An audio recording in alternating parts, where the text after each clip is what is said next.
Welcome everybody to another Beyond Terrain mini lecture. A beautiful January day here in Nova Scotia. It is nice, foggy, nice and warm. Just out taking the dog for a hike. We're going to go look at a waterfall and talk about a fundamental topic in the terrain paradigm. This topic is really one that lays the foundation for breaking down our misunderstandings of our biological systems. You know, our modern understandings that nature is out to get us and that they're invaders of our body, things like this. So obviously you guys already know by the title of this video, we're talking about the immune system and how the immune system actually doesn't exist. Now, when I'm saying that the immune system doesn't exist, it doesn't mean that immune structures don't exist. This is a similar argument to the one that Joseph Ledoux has in our podcast together. He talked about the limbic system and how that did not exist. However, there are limbic structures. So exactly what I mean by this is I'm not denying the existence of white blood cells, macrophages, all of that stuff. What I'm saying is that there is no system in our body that is trying to keep out biological invaders, microbial terrorists, microbes in general, pathogens. This is kind of how the immune system is described, right? It's a defense system, right? And I just don't think that that's an adequate way of describing it, and it obviously doesn't fit into the terrain paradigm. So again, just to be clear here, you know, I'm not denying the existence of certain mechanisms that are associated with the immune system, things like phagocytosis or cytokine storms, stuff like that, right? I'm not denying any of these mostly observable phenomena of the body. Essentially, what we're going to try to do here, without getting too deep, is understand from a philosophical level why there is no immune defense system and why what is observed as immune structures are part of some sort of detoxification or drainage system of the body. It's more adequately described as a toxicity response system or a drainage system or a detoxification system, and really it encompasses our immune structures as well. I almost slipped there. So what we are observing the immune structures being a part of is actually more of a toxicity response system or a detoxification system. And this really encompasses the immune structures, the microbial structures, right, our microbial systems, especially those that are associated with being pathogens, right, because these are actually bioremediators. I almost just slipped there, it's terribly icy. And these bioremediators play a really important role in cleaning up that toxicity. The last structure that I would add into this would be the lymph, right, because that seems to be the last part of the drainage pathways before it gets excreted from the body.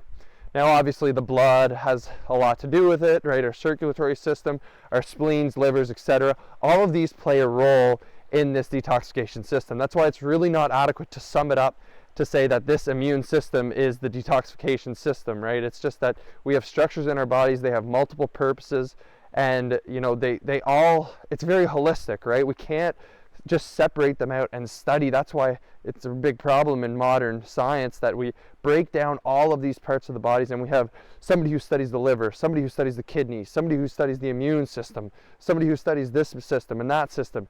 It's no way of looking at the body, right? The body works in unison, it works holistically. All these structures come and work together. They have multiple functions, multiple roles. But I suppose for this detoxification system, if you want to think about it this way, the big three are the immune structures, the microbial structures, right, the pathogens, as well as the lymph. And so to sum it up really quickly before we get into sort of the more deeper parts of the immune properties that we're going to address here, things like adaptive and innate immunity, stuff like that. In essence, what happens in the body is that there's a toxicity introduced to the body. First responders are the microbes, right? Do we get these microbes externally and bring them inside of our body? I think that's debatable. I think the more important conversation here is to look at the pleomorphic nature of microbes, right? Microbes can change and adapt in response to their environment. This is a very important thing to understand, especially when it comes to discussing some sort of detoxification cleanup crew system type thing that we're discussing right now. So microbes actually adapt to our environment, right? They all grow from these microzymas. I'll plug another video here if you want to learn more about that mechanism there, the pleomorphic mechanism, the adaptive and changing nature of microbes. Microbes are not monomorphs, they are not fixed things. We do not catch them from our external environment per se. There may be some exchange with our external environment, I'm not denying that, but for the most part, especially when it comes to things like responses to toxicity, I think for the most part we actually develop microbes, we do not catch them. So they are kind of like the first responders. They're the paramedics. They get to the scene. They try to clean things up as much as they can. They try to contain as much as they can, right? So this is this bioaccumulation and bioremediation of the environment, right? So they bioaccumulate toxicity. You know, microbes and pathogens in general, things like parasites and fungus, right? And pathogens is a misnomer. I should point that out. I'm going to refer to them as pathogens because that's what's known in our modern understanding. But these microbes, right? So when I refer to microbes, I'm talking about the bacteria, I'm talking about the parasites and the fungus as well. Increasingly, they can uptake a higher concentration of toxicity than our cells can handle, right? So they can handle high amounts of heavy metals, right? So take listeria. Listeria can uptake high amounts of cadmium in the body. That's why in some milk you test for listeria. There's actually a lot of cadmium in the milk.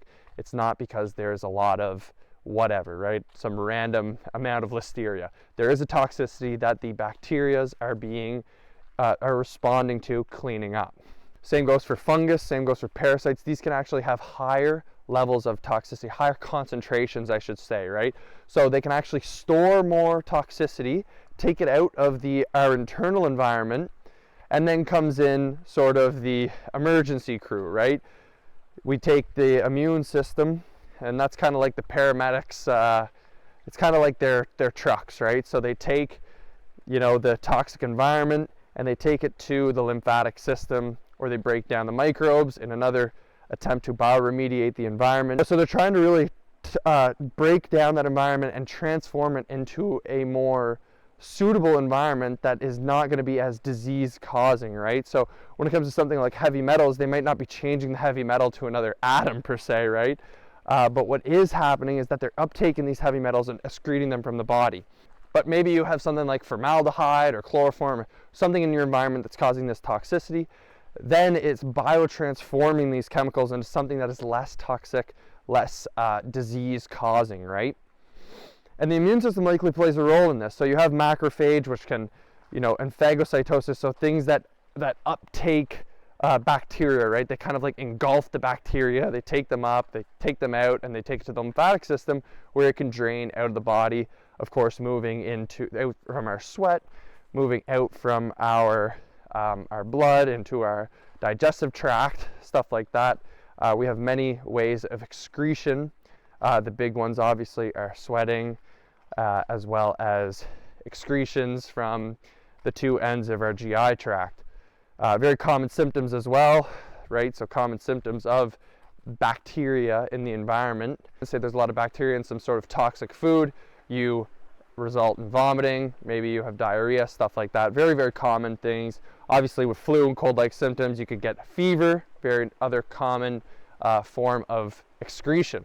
So that's fundamentally how that system works, and you can think about it, if you want to think about it in the modern sense, that the immune structures play a very important role in sort of interfacing the lymphatic system with the bacteria, right? So you can see how you don't have to throw out the baby with the bathwater. We don't necessarily need to deny that these structures exist, or that, you know, the system in quotation exists, but it plays a much larger role on a deeper level. It's not actually responding to bacteria that are being infiltrated into the body, these microbial terrorists, etc., etc.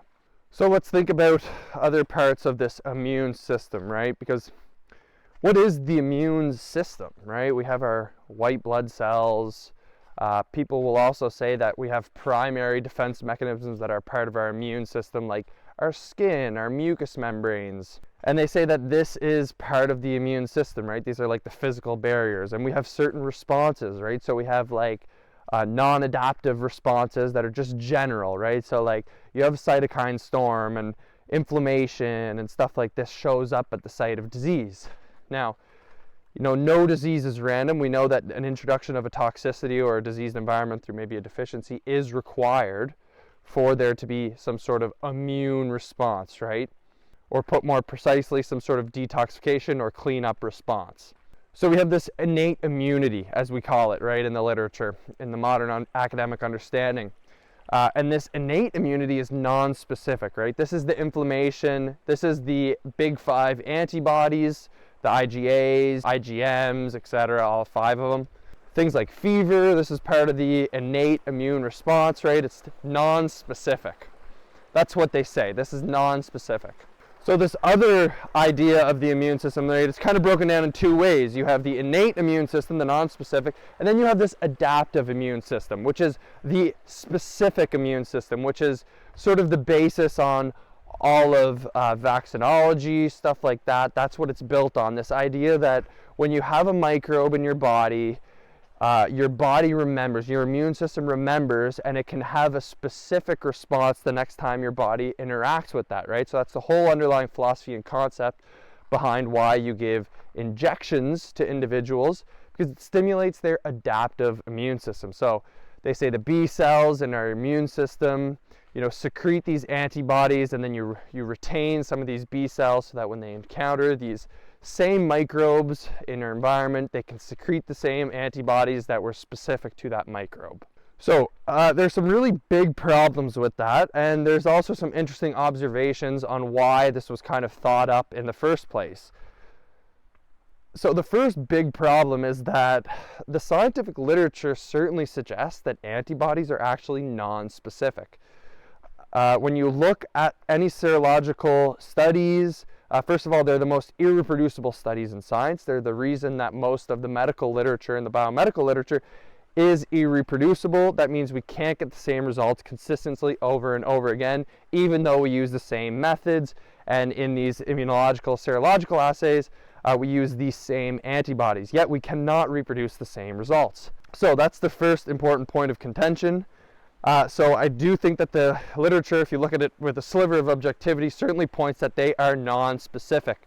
And again, it's like there's so many observations that kind of build upon this point of non-specificity, right? So if you think about it like this, even Jenner back in the day, when he invented, his little injectable cupcakes into our bodies, right? When he invented these, he observed that milkmaids who had cowpox weren't getting smallpox. Again, these are both caused by viruses which do not exist. You can go check out this video if you're new to that topic. But let's pretend they do exist.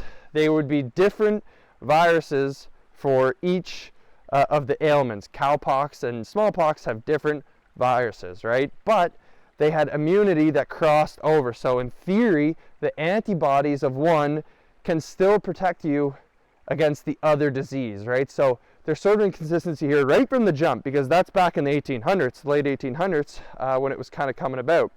And there is a lot of literature on the pox viruses and how there's consistent antibody protection, they say, across the pox viruses, right? So things like monkeypox and chickenpox and all these different pox viruses, they tend to say that, there's cross immunity between these diseases.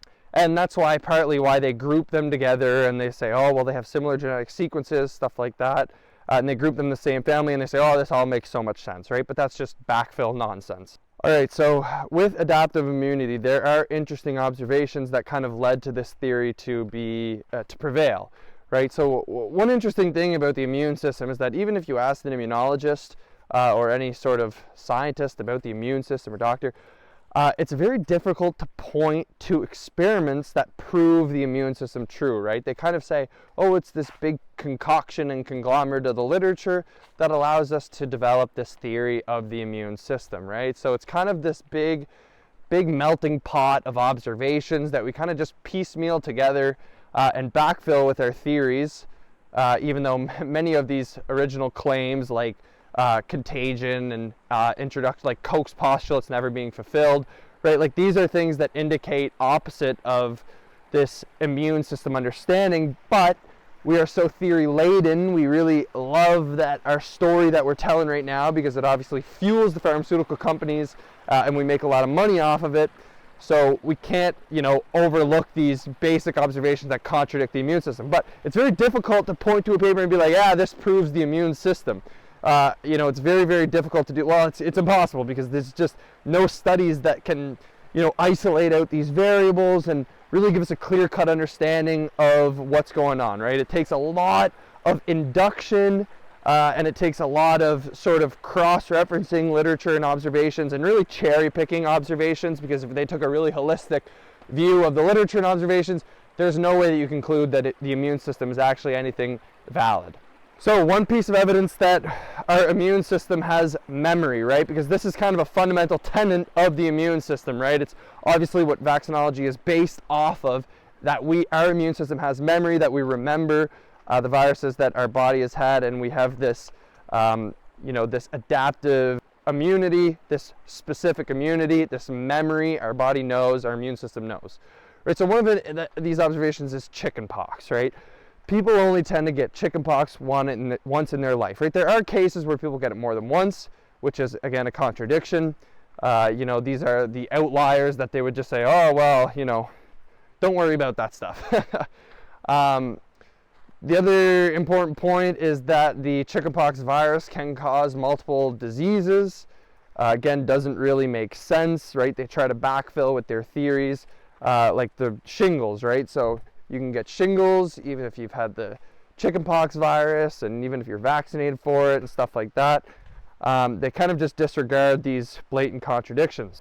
The varicella zoster virus that causes chickenpox, I said it causes shingles as well. It also causes meningitis, right? There's so many contradictions here, but we take this initial observation of people only get chickenpox once, and we think, oh well, our body must remember, because then moving forward you don't get chickenpox again.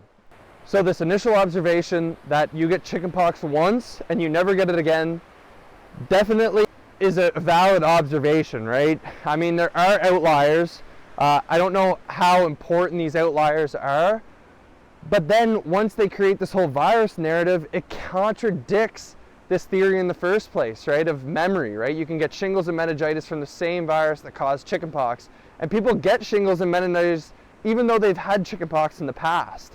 So the whole virus idea actually contradicts exactly what they're talking about with this initial observation of our immune system has memory. Now, I'm not denying this initial observation. I do think that it's really interesting, and that we need to take it into consideration that people only tend to get chickenpox once. Okay, another big problem and contradiction in the whole germ theory that kind of ties into the immune system, and I just want to mention it briefly here, is this idea of the asymptomatic host, right? Being able to have pathogens in your body and there not be an immune response. Again, this just doesn't align with our understanding of immunity. They make up these terms like mucoid plaques and states in which the microbes can recess into this area where the immune system can't necessarily attack it and defeat it and take it out of the body and win over the microbial terrorists. Right, again, this is a story that's created in response to a contradiction in their argument. The asymptomatic host completely contradicts the immune system, and it completely contradicts the germ theory. It fundamentally contradicts Koch's postulates, which are a logical set of postulates, and those postulates have never been attained. Now, we could have a further discussion in the reason that, maybe microbes recede into these mucoid plaques and cut themselves off from the rest of the body. In brief, though, we'll talk about that in another video. They are probably in a state of high bioremediation, right? There's probably a higher level of toxicity, right? You don't see this response in mild cases of acute toxicity, right? These are probably closer to the chronic illnesses and illnesses that are becoming more embedded in the body, right? Likely through things like symptom suppression, right? The body is being suppressed. Maybe you're taking your Advils and your Tylenols, which actually turns off your immune system, which is another funny kind of thing to point out. Our idea, even though we think the immune system is attacking and defending our body, we decide to lower our inflammation, which is a primary immune system response. Just kind of a funny little aside there. But we actually turn off our symptoms. Our symptoms are what's healing the body, and we decide to turn them off. We turn off our immune system in response to a microbe which is supposedly attacking our body. We turn off the inflammation. We turn off the cytokine storm. You know, we turn off the rush of blood, the swelling to the area of the infraction, of the trauma. We turn that off. For some reason, I don't know, it's symptom suppression. We believe that if the symptom goes away, the underlying disease goes away. But what we understand is that the toxicity persists, the trauma persists. You know, if you break your finger and you turn off your immune response, you turn off that inflammation, and you turn off that swelling, guess what? You still have a broken finger. You know, and actually you're probably hurting your chances of healing it quicker than you should. But again, the whole narrative that they paint literally contradicts what they're talking about. Now, other people will say that the evidence for memory includes vaccinology, right? The idea that you can get vaccinated and then you have antibodies in response, and that's what the studies try to prove, right? They inject one person with injection that contains the live or attenuated virus or piece of a pathogen, and then they test for antibodies, and if that person has the antibodies, then they are immune, and that's how they determine the efficacy of injections. Now the real problem here is that all of these injection studies and efficacy studies, well, they all use serological assays and immunological assays, right? They use antibodies, and as we discussed earlier, antibodies are non-specific. So this is a big problem in the efficacy studies, and any sort of reproducibility is out the window when it comes to these studies. They run these studies over and over and over again. Sometimes they cut them short, sometimes they make them longer. It kind of just depends on what the data is giving them, right? There's really no regulations. You don't see the failed studies. All you see is the positive studies so that they can sell these things. I mean, it's really not that hard to understand that. It's vested interests, right? The people funding them are the people who want to sell them, and they want to get them out on the market as quick as they can so they can sell as many as they can as soon as possible. The other thing they say is that when you are injected with a cupcake, that the second response is a lot quicker. Say you are injected with cupcake and now you are immune, or you have immunity towards the flu. Well, they say the flu won't be as bad because you're going to have a much quicker response. Again, these are unfalsifiable statements, and really there's no proof of any of this in the literature. You know, even ask yourself, how would you control this in a paper? And if you could figure that out, I can guarantee that they have never done that. So this whole idea, I think, stems from another observation that I don't disagree with, but it's tolerance. And I think tolerance is a really important part of this discussion, because we can observe things like alcohol tolerance. Back in my day, when I was a little bit of a shithead, I used to drink a lot, and I could drink a lot because I drank a lot. Now, if I ever drank, I get drunk pretty quick because I don't drink that much anymore. But I used to be able to slam 3 bottles of wine without a problem. And you built this tolerance over time, right? And you know, you can see it with alcoholics. Eventually, you even become dependent on it, right? Your body actually needs this toxic substance, right? So that's a really interesting observation that I think is really, really important when it comes to this idea of why we only get diseases once, things like chickenpox, mumps, measles, stuff like that. And also why our bodies, it's a very important point that our bodies are very adaptive, right? So if you're constantly inundated by toxicity, you're going to be more adaptive to this toxicity in your body, right? Your body's going to adapt to having this toxicity in your internal environment if it's constantly in your external environment, because it's trying to act optimally in its environment. Now, not to say that the tolerance is sort of a good thing, right? The tolerance is your body kind of making a last-ditch effort here, right? Like trying to balance out and find homeostasis to the best of its abilities. But again, the toxicity is always going to be killing you slowly, right? Like alcoholics are slowly dying. Their bodies are just adapting the best that they can. They get fatty liver, they get all these symptoms, and these structural changes in their bodies are adaptations to that toxicity being in their environment. So again, I think an important point, like I used to eat McDonald's all the time. You know, like when I was in first year university. I didn't really grow up eating it too much, but when I was in first year, I went a little crazy because we didn't have Uber Eats in my little town where I grew up. And then all of a sudden I had Uber Eats when I was at uni, and I literally ate McDonald's like 3-4 times a week. Now, I built a tolerance up to this dog shit food, right? And I was able to consume this food, no problem. I didn't get gastro issues. Well, I probably had some gastro issues, but I didn't get these big symptoms associated with this food. Now, if I ever ate McDonald's, and I kicked it like a drug, because it's pretty much just drugs, but that's kind of another discussion.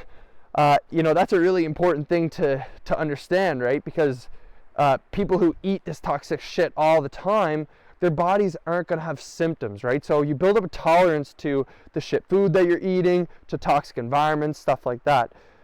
But again, once you get healthy, then you eat some of this fast food crap and you have a reaction right away. Your body kind of becomes more sensitive to toxicity. Again, another really important point here. Why'd the natives all die of smallpox? Well, it wasn't because of a virus. It's because their bodies were not used to the amount of toxicity that the Europeans were used to.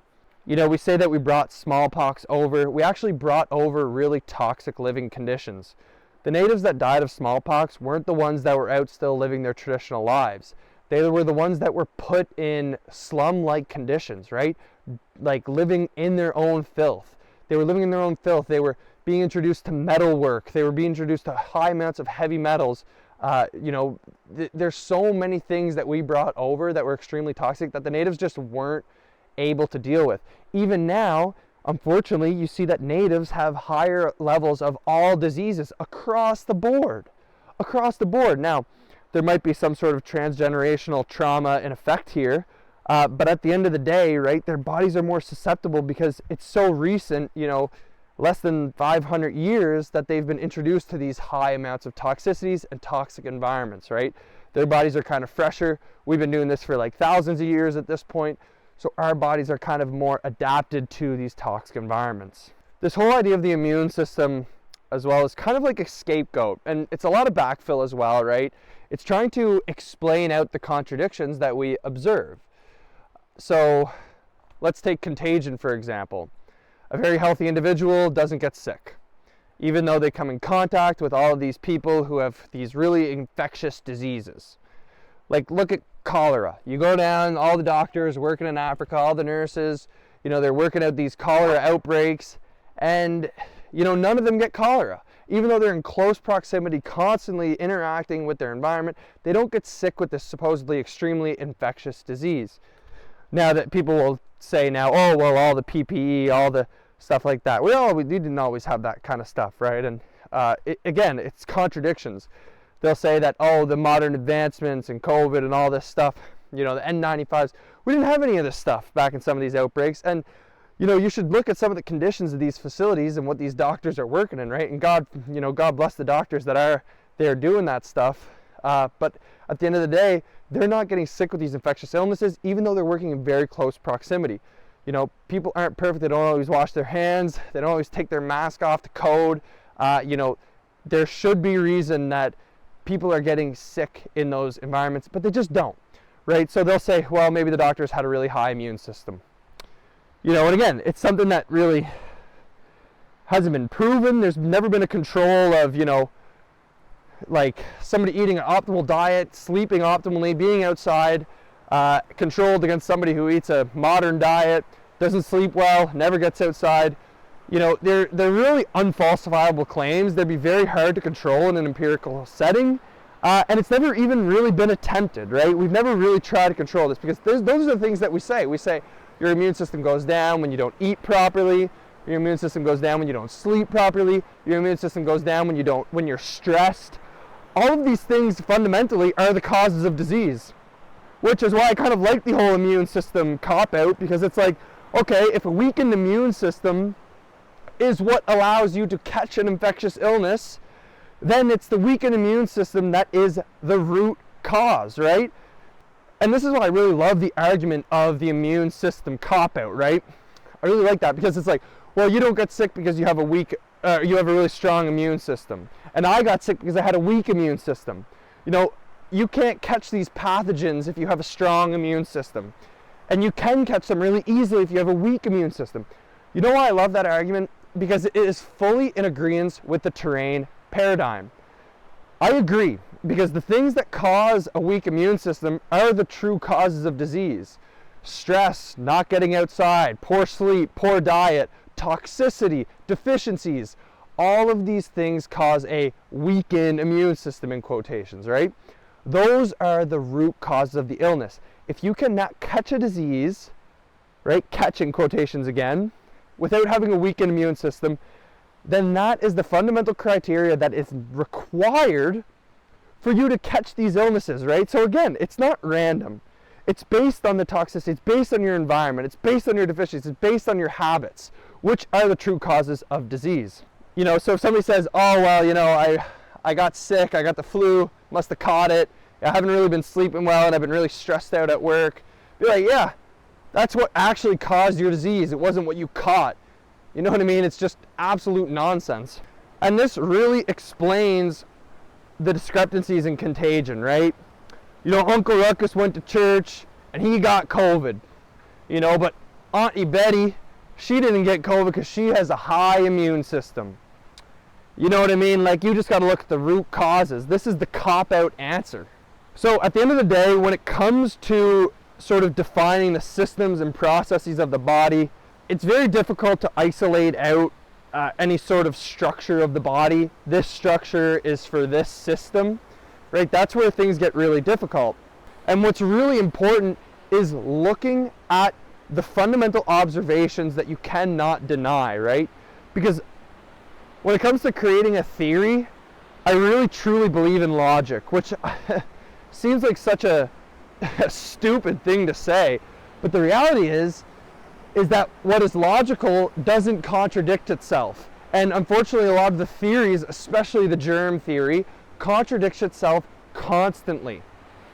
So I really believe in this whole idea of not contradicting yourself. So observations you cannot deny. That is the good part of empiricism.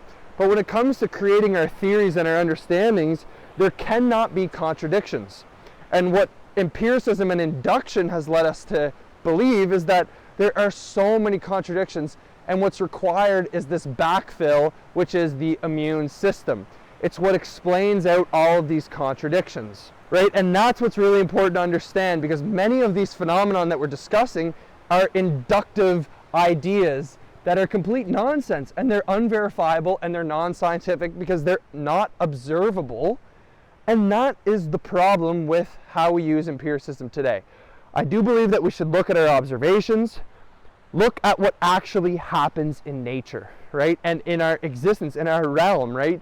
And by nature, I suppose in this sense, I'm talking about what exists around us. You know, that's what science really is. If you want to think about it empirically, we need to look at observations, and then you can reason properly and make proper theories. But the problem is that induction doesn't do this well, because you go from very specific premises and you draw broad conclusions. That's why I advocate for rationalism. I think it makes much more sense when you're trying to create theories, because you go from broad theories and then all of your specific observations should never contradict themselves. And I hope to not have contradicted myself in this video. And if I did, please point it out. Please do in the comments. I would love to talk about it and maybe explain myself or change my mind, stuff like that. So please, if you do find any contradictions in any of my work, please reach out. Would love to chat with you. I think that's probably a good way to finish her off here. If you like this video, give us a like, share, comment, subscribe, all that nonsense. Help the channel grow, share it to a friend. This is probably a really good video, you know, explaining one of the really fundamental concepts of the terrain paradigm, right? Germs do not cause disease. People get really hung up on the immune system. Well, what's really going on here? How do you explain this? How do you explain that? And I hope to have covered most of the points. If there's anything that you want me to go deeper on when it comes to the immune system, just drop it in the comments again, and I'll make a more specific video on it in the future. Or maybe I'll redo this video and incorporate it into the discussion. So, germs do not cause disease. There is no immune system. We have immune structures. They work holistically in the body to respond to toxicities and disease in the body. They work with the microbes. Microbes are not caught, they are developed in the body in response to toxic and deficient environments. Things that are observable through the microscope, maybe things like phagocytosis, are not what we're denying here, right?